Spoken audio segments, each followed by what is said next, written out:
जय हो महाबली बालाजी महाराज की। नमस्कार दोस्तों, स्वागत है आपका राजस्थान ही नहीं बल्कि भारत के सबसे प्रसिद्ध बालाजी मंदिरों में से एक मेहंदीपुर वाले बालाजी की दर्शन यात्रा में हर साल लाखों भक्तों में अपने चमत्कारों का डंका बजाने वाला ये बालाजी का अलौकिक दरबार मौजूद है राजस्थान के दौसा जिले में करौली जिले के बॉर्डर के पास, जहां बालाजी अपने प्यारे से बाल स्वरूप में विराजित है दो पहाड़ियों के बीच, और इसीलिए इन्हें घाटा मेहंदीपुर भी कहा जाता है। जी हाँ भक्तों, यहाँ बालाजी के दिव्य दर्शन मात्र से ही हमारी सभी मनोकामनाएं और जीवन तो सफल होता ही है, साथ ही महाबली हनुमान की सकारात्मक ऊर्जा के प्रभाव से नेगेटिव एनर्जी से परेशान पीड़ित जैसे भूत प्रेत और मानसिक रोगी भी यहाँ चमत्कारी रूप से ठीक होते हैं। तो चलिए विस्तार में जानते हैं मेहंदीपुर बालाजी के बारे में, जैसे यहाँ कैसे आया जा सकता है, यहाँ खाने पीने रहने ठहरने के लिए होटल्स एंड धर्मशालाओं के क्या ऑप्शन है, मंदिर में कपाट खुलने और आरती का टाइमिंग्स क्या होता है, यहाँ सवामणि और अर्जी कैसे लगाई जाती है। इतना ही नहीं, यहाँ आने से पहले और जाने के बाद कौन से नियमों का पालन करना चाहिए, साथ ही कितने दिन का टूर प्लान और बजट के बारे में, और दर्शन करेंगे बालाजी के अलावा कुछ और प्रमुख मंदिरों के, जैसे राम दरबार मंदिर, समाधि वाले बाबा, 3 पहाड़ शक्ति स्थल, 7 पहाड़, माता अंजनी धाम और गगनचुंबी हनुमान जी की इस विशाल प्रतिमा की भी। मतलब एक complete all in one Mehandipur दर्शन यात्रा की संपूर्ण जानकारी वाला वीडियो होने वाला है, इसलिए पूरी वीडियो जरूर से देखें। मैं हूं आपका दोस्त सनी और आप देख रहे हैं टूरनो। तो सबसे पहले आपको बता दें, मेहंदीपुर बालाजी का मेन टेम्पल स्थित है राजस्थान के दौसा में जयपुर आगरा मेन हाईवे से मात्र 2.5 किलोमीटर की दूरी पर, जो जयपुर से 100 किलोमीटर, आगरा से 130 किलोमीटर और दिल्ली और ग्वालियर से 230 किलोमीटर के डिस्टेंस पर ही है। अब यहाँ आने के लिए सबसे बढ़िया ऑप्शन है अपने पर्सनल व्हीकल्स यानी निजी वाहन लेकर आना। जी हाँ, स्पेशली नॉर्थ इंडियंस के लिए यहाँ दौसा से newly made Delhi Mumbai express highway भी गुजरती है और आगरा जयपुर हाईवे तो है ही, इसलिए रोड कनेक्टिविटी मेहंदीपुर के लिए काफी अच्छी है, जहां आपको पार्किंग की व्यवस्था भी मेहंदीपुर में 100 से 150 रुपए में इजीली मिल जाएगी। सेकेंड ऑप्शन है बाई ट्रेन। तो यहाँ का नजदीकी रेलवे स्टेशन एक दौसा स्टेशन 50 किलोमीटर दूर और दूसरा बांदीकुई स्टेशन जो मंदिर से ओनली 30 किलोमीटर की दूरी पर है। यहाँ से आसानी से आपको मंदिर के लिए 50 से 60 रुपयों में लोकल बसेस और जिप्स मिल जाएगी। थर्ड ऑप्शन है बाय बस। तो यहाँ के लिए सभी नियरेस्ट सिटी से डायरेक्टली बसेस मिल जाएगी, जो अधिकतर आपको मंदिर के पास ड्रॉप कर देगी या फिर आपको उतारेगी आगरा जयपुर हाईवे पर मंदिर से 2.5 किलोमीटर दूर इस बालाजी मोड़ पर। यहाँ से कई भक्त पैदल भी जाया करते हैं, वरना जीप और ऑटो की हेल्प ले सकते हो। लास्ट यहाँ का नजदीकी एयरपोर्ट जयपुर ही होने वाला है, जहाँ से कैब्स और बसेस में मंदिर तक आया जा सकता है। दोस्तों, मेहंदीपुर के बारे में कहा जाता है कि आपकी यात्रा को तभी सफल और शुभ माना जाता है जब आप यहाँ पर दिन की दोनों सुबह और शाम की आरतियों में शामिल होते हो। इसलिए जब भी आप मेहंदीपुर प्लान करो, कोशिश कीजिए आप एक दिन पहले रात्रि को यहाँ आ जाओ, ताकि आप यहाँ आकर होटल्स और धर्मशालाओं में फ्रेश होके सुबह अर्ली मॉर्निंग की आरती में शामिल हो सको। फिर दिन में मेहंदीपुर को अच्छे से एक्सप्लोर के बाद कुछ और प्रमुख मंदिरों के दर्शन के पश्चात दिन की दूसरी संध्या आरती में शामिल हो पाओ, और बालाजी के अच्छे से दर्शन के बाद फाइनली आप अपने घरों को वापस प्रस्थान कर सकते हो। चलिए अब बात कर लेते हैं मंदिर की टाइमिंग्स और सबसे जरूरी आरती के समय के बारे में। तो सुबह की पहली आरती का टाइम है सवेरे 6 बजे से 6:40 तक। वहीं शाम की आरती का टाइम है संध्या 6:30 से 7:10 तक। यहाँ ध्यान देने वाली बात यह है कि सुबह और शाम दोनों आरतियों के वक्त किसी भी भक्त को मंदिर में प्रवेश नहीं दिया जाता, बल्कि सभी श्रद्धालु मंदिर के बाहर से ही प्रभु के दर्शन करते हैं, और आरती के टाइम यहाँ का माहौल बहुत ही सुखद और भक्तिमय होता है। सुबह की आरती के बाद सबसे पहले भक्तों के लिए कपाट खुलते हैं 7 बजे से 11 बजे तक। फिर बालाजी के राजभोग के समय 11:30 से 12 बजे तक पट बंद होते हैं। उसके बाद फिर वापस दोपहर की 12 बजे से शाम 6:30 तक दर्शन कर सकते हो। फिर शाम की आरती के बाद 7:10 से रात्रि 9 बजे तक दर्शन और किए जा सकते हैं, जिसके बाद मंदिर के कपाट बंद कर दिए जाते हैं। वैसे ये टाइमिंग सीजन के हिसाब से थोड़ा ऊपर नीचे हो सकते हैं। दोस्तों, ये बालाजी का पावन धाम करीब 1000 वर्ष पुराना है, और ये तब की बात है जब यहाँ के महंतों के पूर्वज गणेशपुरी महाराज को बालाजी ने स्वप्न में दिव्य दर्शन दिए और इन्हें आदेश दिया यहाँ मंदिर की स्थापना कर पीड़ितों की सहायता और सेवा करने को अपने 3 रूपों में। जी हाँ, यहाँ मुख्य बालाजी के साथ भैरव कोतवाल और प्रेतराज सरकार की प्रतिमाएं भी है, और ये भी स्वयंभू प्रकट हुई थी। यहाँ बालाजी स्वयं शिव के अवतार मेहंदीपुर के राजा है और इनके सेना के कप्तान भैरव बाबा है, इसीलिए इन्हें भैरव कोतवाल कहा जाता है। तो वहीं प्रेतराज सरकार बुरी आत्माओं के दंडनायक है। आगे मंदिर में प्रवेश करने से पहले आप बाहर इन शॉप से बालाजी के लिए प्रसाद ले सकते हो, जहां बालाजी को मुख्यतः यहाँ लड्डू का भोग लगता है, जो बेसिकली यहाँ 51 रुपए से शुरू होता है।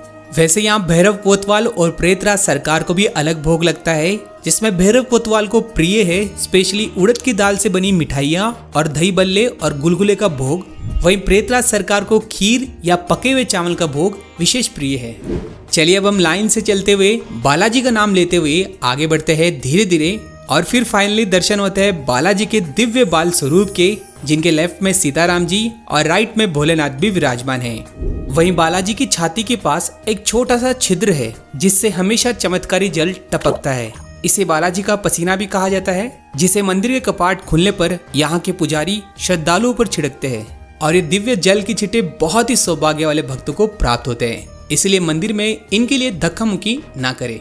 इसके बाद बालाजी से आशीर्वाद के साथ अपनी मनोकामना मांगते हुए पंडित जी को प्रसाद देकर आगे बढ़ेंगे। तो बालाजी की दाई ओर ही विराजमान है भैरव कोतवाल। इनके दर्शन और भोग लगाने के बाद थोड़ी सी सीढ़ियां चढ़कर दर्शन होते हैं प्रेतराज सरकार के। यहाँ भी भोग लगाते हुए आगे इनके दीवान के दर्शन के बाद मेन मंदिर के एग्जिट की ओर से बाहर आते हैं। मंदिर में चढ़ाए गए इस नॉर्मल प्रसाद को आप निश्चिंत होकर खा भी सकते हो और अपने घर भी ले जा सकते हो, क्योंकि ये नॉर्मल प्रसाद है। बस ध्यान देना, अर्जी का प्रसाद कभी नहीं लेके जाना, जिसके बारे में अभी हम आगे बात करेंगे। इसके अलावा बालाजी की सवा मणि भी बहुत ज्यादा बोली जाती है जब किसी की मांगी गई मुरादें और मनोकामना पूरी होती है तब। वैसे सवा मणि का मतलब है सवा मण यानी 51 किलोग्राम प्रसादी, जिसे एक दिन पहले बुक करवाया जा सकता है ऑनलाइन मंदिर ट्रस्ट की ऑफिशियल वेबसाइट और यहाँ के सवा मणि एंड डोनेशन काउंटर से। इसमें आपके पास बहुत से ऑप्शन हैं, जैसे 56 भोग, राजभोग, लड्डू पूड़ी, हलवा पूड़ी जैसे 21 से 40 व्यक्तियों का प्रसाद। प्राइजेस आप वीडियो में देख सकते हो। यहाँ मंदिर ट्रस्ट से सवामणी बुक कराने का फायदा ये है कि आपके 3 मेंबर्स को वीआईपी बॉक्स से एंट्री मिलती है मंदिर दर्शन के लिए, जिसके बाद सवामणी प्रसाद वितरण हॉल से रसीद दिखाकर यहाँ से बॉक्सेस और कंटेनर में पैक किया हुआ प्रसाद खिला भी सकते हो अपनी अपनी धर्मशालाओं में, या फिर आप इसे घर भी ले जा सकते हो। वैसे इस सवामणी के प्रसाद का भोग का समय हर दिन 12 से 2 बजे तक रहता है। इसके अलावा मंदिर के बाहर इन दुकानों से भी सवामणी बुक कर सकते हो सस्ते में, जो सिर्फ 1100 से 2100 रुपए में शुरू हो जाते हैं। और आप चाहो तो अपने घरों से भी सवामणी भंडारा का प्रसाद बनाकर चढ़ा सकते हो और इससे भी बालाजी खूब प्रसन्न होते हैं। इसके बाद सबसे इम्पोर्टेंट, अर्जी कैसे लगाई जाती है। तो देखिए, किसी परेशानी वाले इंसान के नाम पर अर्जी लगती है। इसमें सबसे पहले रोगी को मंदिर के बाहर इन बैरिकेड्स पर रखा जाता है। फिर रोगी के परिवार का कोई भी सदस्य बाहर इन दुकानों से लड्डुओं का 151 रुपए का अर्जी का स्पेशल प्रसाद मंदिर में ले जाकर भोग लगाएगा। उसके बाद मंदिर से बाहर आकर इस प्रसाद में से 2 लड्डुओं को परेशानी वाले रोगी को खिलाएंगे और इन 2 लड्डुओं का सेवन करते ही रोगी अजीबोगरीब हरकतें शुरू कर देगा, जिसके बाद काम शुरू होता है प्रेतराज सरकार का, जो इन बुरी शक्तियों को वश में करके दंड देते हैं। इसे देखकर आपको बिल्कुल भी घबराना नहीं है। आगे बाकी के बचे हुए लड्डू के प्रसाद को मंदिर के पीछे जानवरों में बांट दे। यहाँ ध्यान रखिए, अर्जी के प्रसाद को किसी भी इंसान को ना तो दे और ना ही उससे ले, क्योंकि ये वो ही प्रसाद है जिसे भूल कर भी ना तो खाना है और ना ही घर ले जा सकते। एंड यहाँ सबसे जरूरी, रोगी को दोनों आरतियों में शामिल होना पड़ेगा, तभी काम होगा। नेक्स्ट, मेहंदीपुर आने से पहले यहाँ का सही तरीका और कुछ नियमों का भी पालन करना चाहिए हमें। जैसे यहाँ आने से 1 सप्ताह पहले ही सभी प्रकार के तामसिक चीजें जैसे मांस, अंडा, शराब, प्याज, लहसुन का त्याग करना चाहिए और यहाँ से जाने के 1 महीने बाद या जितना हो सके उतना दूर रहना चाहिए इनसे। यहाँ मंदिर में इन अजीबोगरीब हरकतें करने वाले व्यक्तियों पर ज्यादा फोकस ना करें, सिर्फ मन में बालाजी का नाम लेते रहिए और ना ही आपको इन बैरिकेड्स यानी जाली पर लगे तालों और बांधे हुए धागों को छूना है। यहाँ तक कि 500 रुपये भी पड़े मिले तो उन्हें उठाना नहीं है। यहाँ किसी से भी प्रसाद नहीं लेना है और ना ही देना है, और अर्जी के प्रसाद को तो बिल्कुल भी घर नहीं लाना है। सिर्फ नॉर्मल प्रसाद आप खा और घर ला सकते हो, बस इससे ज्यादा आपको किसी भी बात पे ध्यान नहीं देना, क्योंकि ये स्वयं महाबली कष्टहर्ता हनुमान जी का अलौकिक दरबार है। और गोस्वामी तुलसीदास जी ने हनुमान चालीसा की 24वीं चौपाई में लिखा है, भूत पिशाच निकट ना आवे, महावीर जब नाम सुनावे। अर्थात हनुमान जी का मात्र नाम लेने से ही भूत प्रेत जैसी नकारात्मक शक्तियाँ आपके पास भी नहीं आ सकती। तो फिर मेहंदीपुर बालाजी तो एक पावन धाम है, इसलिए किसी से भी डरना और घबराना नहीं है। बस YouTube पर व्यूज और पैसों के लिए फालतू में फेक इंफॉर्मेशन और मिसगाइड किया जाता है कि ये मत करो, वो मत करो, यहाँ मत देखो, वैसा मत करो। क्यों भाई, क्या दिक्कत है? प्रभु के घर में कभी ऐसा हो सकता है? नहीं ना। इसीलिए आप निश्चिंत रहकर दर्शन करो। इसी के साथ मेहंदीपुर के वातावरण में हनुमान चालीसा का पाठ करने में भी एक अलग ही अनुभव मिलता है। वर्तमान में बालाजी के मुख्य मंदिर का न्यू कंस्ट्रक्शन का काम अभी भी चल रहा है, जो आने वाले टाइम पर और भी अच्छे दर्शन की सुविधा के साथ कई मॉडर्न एमिनिटीज से युक्त होगा। तो चलिए अब बालाजी के मंदिर के अच्छे से दर्शन के बाद आप बचे हुए समय में देख सकते हो सबसे पहले बालाजी के जस्ट सामने श्री राम दरबार को। जी हाँ, ये ब्यूटीफुल सफेद संगमरमर का भव्य कलाकारी वाला अलौकिक मंदिर है, जिसमें बहुत ही सुंदर सीताराम जी की प्रतिमा है, मानो साक्षात प्रभु ही हो, जिनके बाई और राधा कृष्ण जी भी विराजमान हैं। नेक्स्ट आप इसी राम दरबार के पीछे की तरफ मौजूद यहाँ के सबसे पहले महंत पूजनीय गणेशपुरी महाराज का समाधि स्थल दर्शन कर सकते हो, जिन्हें समाधि वाले बाबा के नाम से भी जाना जाता है। जहाँ भक्तों की लंबी कतारें इस स्थान का महत्व का डंका बजाती है, वहीं बाबा को प्रसन्न करने के लिए यहाँ दीपक और जलेबी का भोग लगाया जाता है और यहाँ आपको डिब्बों में बालाजी का जल भी मिलता है।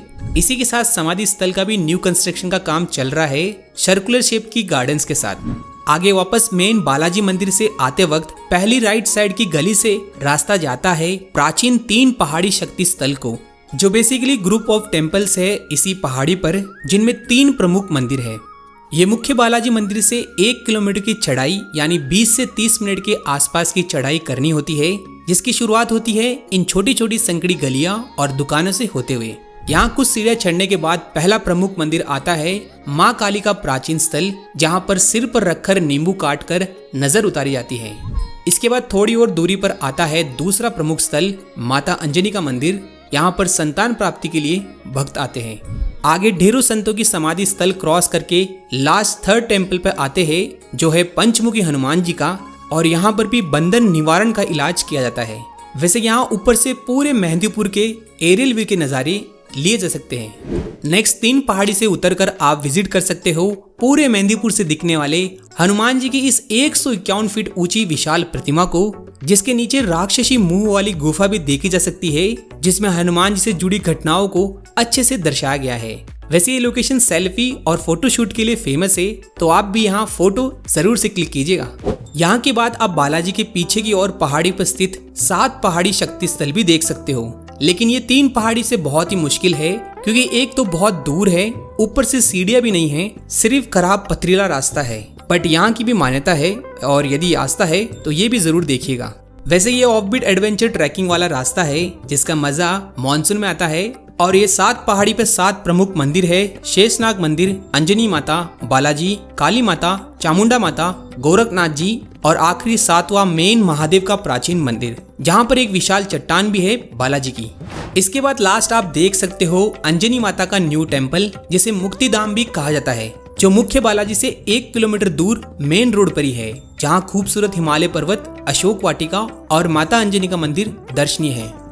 आफ्टर दिस यहाँ होटल्स एंड धर्मशालाओं में बहुत से ऑप्शन है, इसलिए इजीली मिल जाएगी, जिसमें धर्मशालाएं 200 से स्टार्टिंग होती है, वहीं होटल्स में 400 और एसी रूम 700 से स्टार्ट होते हैं। इनमें धर्मशालाओं में आप कोलकाता धर्मशाला, बॉम्बे धर्मशाला, अंजनी नंदन धर्मशाला, श्री हनुमान सेवा सदन, शिवधाम आश्रम, जय श्री राम धर्मशाला, सेवा कुंज धर्मशाला और श्री मेहंदीपुर बालाजी सेवा ट्रस्ट जैसी धर्मशालाओं में ठहर सकते हो। वहीं होटल्स में Surya villa resort, Vinayak palace hotel, hotel Surya in, the Vedanta सेवा होटल, श्री बालाजी होटल और बंजारा धाम जैसे होटल्स को चेकआउट कर सकते हो। बस कोशिश कीजिए मंदिर से ज्यादा पास बुक ना करें, क्योंकि ये थोड़े महंगे होते हैं। और बात करें खाने पीने की, तो पूरे मेहंदीपुर में आपको शुद्ध बिना लहसुन प्याज का खाना मिल जाएगा। वहीं बजट में एक जने का खर्चा 1000 से 2000 में निकल जाएगा और अच्छे से दर्शन कर सकते हो। मेहंदीपुर में हर साल चैत्र मास की पूर्णिमा को हनुमान जयंती को भव्य मेला लगता है, जिसमें भक्तों की भीड़ जबरदस्त होती है। इसी के साथ हर मंगलवार और शनिवार को बहुत ज्यादा भीड़ होती है ऑर्डिनरी डेज के कंपैरिजन में। इसलिए यदि आपके साथ छोटे बच्चे या बुजुर्ग हो तो आप भीड़ से बचिएगा। इस वीडियो में इतना ही। उम्मीद है आपकी यात्रा सफल हो। मिलते हैं और किसी दर्शन यात्रा में। तब तक जय श्री बालाजी, जय हिंद।